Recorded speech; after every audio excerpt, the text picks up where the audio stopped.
Hello बच्चों, let's read this question. And this question says camphor is used as solvent to determine the molar mass of non-volatile solute by the Rast method. Because for camphor, option A, it is readily available. Option B, it is volatile. Option C, molar depression constant is high. And option D is it is solvent for organic substances. तो इस question को solve करने से पहले जानते हैं कि ये क्वेश्चन किस की कॉन्सेप्ट पर बेस्ड होता है। तो इसका की कॉन्सेप्ट होता है molar mass determination. Molar mass determination. तो चलिए शुरू करते हैं। देखिए, लास्ट मेथड में मोलिकुलर वेट डिटरमाइन किया जाता है और ये डिपेंड करता है कि जो उसका डेल्टा टी एफ क्या है, डेल्टा टी एफ में चेंज कितना आ रहा है। देखिए, डेल्टा टी एफ का और मोलिकुलर वेट ऑफ सॉल्यूट का क्या रिलेशन होता है उसको जानते हैं। सबसे पहले डेल्टा टी एफ का फॉर्मूला होता है आई के एफ एम, जिसमें आई वॉन्ट ऑफ फैक्टर होता है, के एफ होता है molar depression constant and M होता है मोलिलिटी। और देखिए, कैम्फर के केस में आई इज इक्वल टू 1 होता है, तो डेल्टा टी एफ होता है के एफ इंटू एम। एम है मोलिलिटी।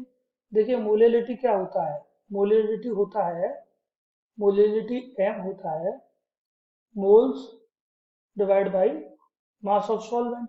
मान लीजिए मास ऑफ सॉल्वेंट को रिप्रेजेंट करते हैं, मास ऑफ सॉल्वेंट को रिप्रेजेंट करते हैं किससे, m2 से मान लीजिए रिप्रेजेंट कर रहे हैं।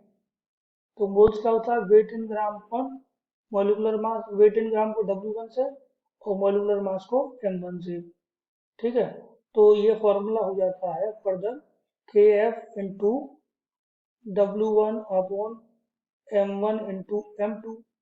हमको क्या करना है, मॉलिकुलर मास निकालना है। किसका निकालना है, सॉल्यूट का निकालना है। तो सॉल्यूट का मॉलिकुलर मास निकालना है, मतलब m1 निकालना है। तो m1 निकालना है तो इसको इधर ले जाएंगे, ये के F into W1 divide by delta T F into m2। अब देखिए, ये m1 निकालना है तो ये डिपेंड करता है कैम्फर सॉल्वेंट जो है। और कैम्फर सॉल्वेंट के लिए क्या होता है कि डेल के एफ की वैल्यू ज़्यादा होती है, और के एफ की वैल्यू ज़्यादा होने की वजह से क्या होता है, डेल्टा टी एफ ज़्यादा हुआ। क्यों ज़्यादा हुआ, क्योंकि डेल्टा टी एफ जो है के एफ के डायरेक्टली प्रोपोर्शनल है।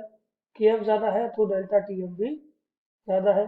और डेल्टा टी एफ अगर ज़्यादा है तो एरर बहुत कम होते हैं, स्टेप एरर और एक्सपेरिमेंटल एरर बहुत कम होते हैं। और एक्सपेरिमेंटल एरर कम है तो मास ऑफ सॉल्यूट को एक्यूरेसी के साथ कैलकुलेट किया जा सकता है, इसीलिए कैम्फर सॉल्वेंट को यूज किया जाता है। कैम्फर सॉल्वेंट जो होता है उसका के एफ का वैल्यू ज़्यादा है। के F means molar depression constant का वैल्यू ज़्यादा है, हाई है, उसकी वजह से डेल्टा टी एफ ज़्यादा होता है और एक्सपेरिमेंटल एरर काफ़ी कम होते हैं, इसीलिए कैम्फर सॉल्वेंट प्रेफर किया जाता है। I hope you understood it well. Best of luck.